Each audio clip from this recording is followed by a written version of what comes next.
Szeretettel és tisztelettel üdvözlök mindenkit. Ez itt a Magyar Üzleti Nyelvi Videósorozat 5. része.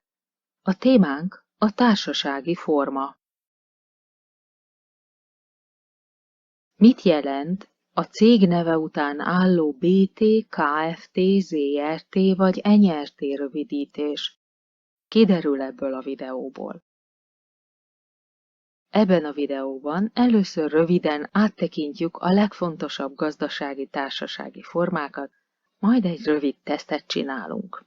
Jó munkát!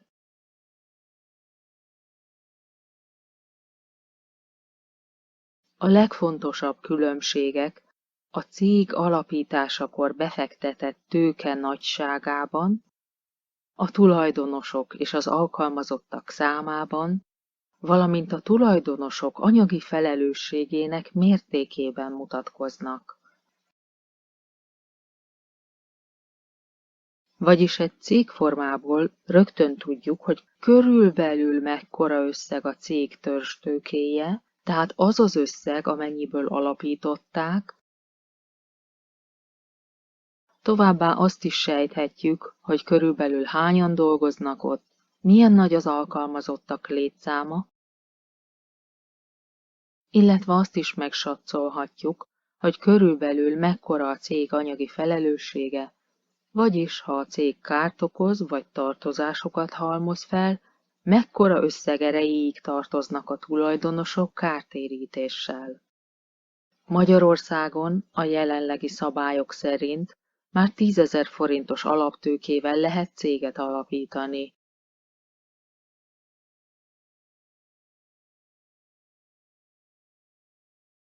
Az ilyen kis cégek cégformája a betéti társaság, röviden BT. Ennek alapításához legalább 2 ember kell. Nem kötelező, hogy a cégnek alkalmazottja is legyen. Elég, ha van 2 tulajdonosa. A legkisebb vállalkozások a mikrovállalkozások.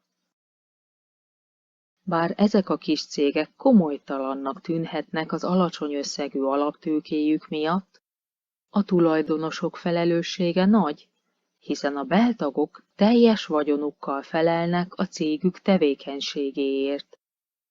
Ebből a szempontból tehát ez a legkomolyabb társasági forma. A következő társasági forma a Kft., azaz a korlátolt felelősségű társaság. Ennek alapításához legalább 3 millió forintos alaptőkére, vagy más szóval törzstőkére van szükség, viszont elég egyetlen tulajdonos is hozzá. A Kft-k általában kis és középvállalkozások, amelyek pár 10, pár 100 vagy akár pár ezer embert foglalkoztatnak. A középvállalkozásokon belül általában már külön csoportot alkotnak a tulajdonosok, a vezetők és a beosztott alkalmazottak. A legfontosabb különbség a Kft. És a BT között, hogy a Kft. Tulajdonos felelőssége csak a törzstőke összegéig terjed. A nagyvállalatoknak a cégformája általában már a részvénytársaság, röviden RT. A részvénytársaságok tulajdonosai a részvényesek. Megkülönböztetjük az átkörűen működő részvénytársaságokat, ZRT, és a nyilvánosan működő részvénytársaságokat, NRT. Az NRT-k részvényeit a tőzsdén adják-veszik. NRT, vagyis tőzsdei részvénytársaság alapításához minimum 20 millió forint kell, ZRT, azaz tőzsdén kívüli részvénytársaság alapításához pedig legalább 5 millió forint szükséges. A nagyvállalatok több 100, több ezer, vagy akár pár 10 000 embert is foglalkoztathatnak. Károkozás vagy csőd esetén a részvényesek anyagi felelőssége csak a részvényeik erejéig terjed. Nézzük a tesztet. A kérdés a következő.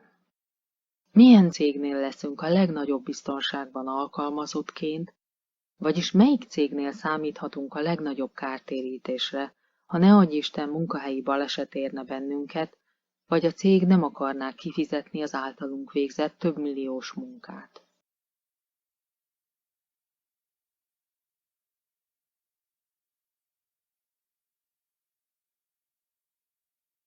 Ha a cégnek nincs vagyona, akkor a tulajdonosok kötelesek felelni az okozott kárért. Tudjuk meg, hogy a cégnek van-e vagyona, és a tulajdonosai képesek-e fedezni a kárt, illetve tartozást. Egyetértesz ezzel? Más véleményen vagy? Jelezd a kommentben.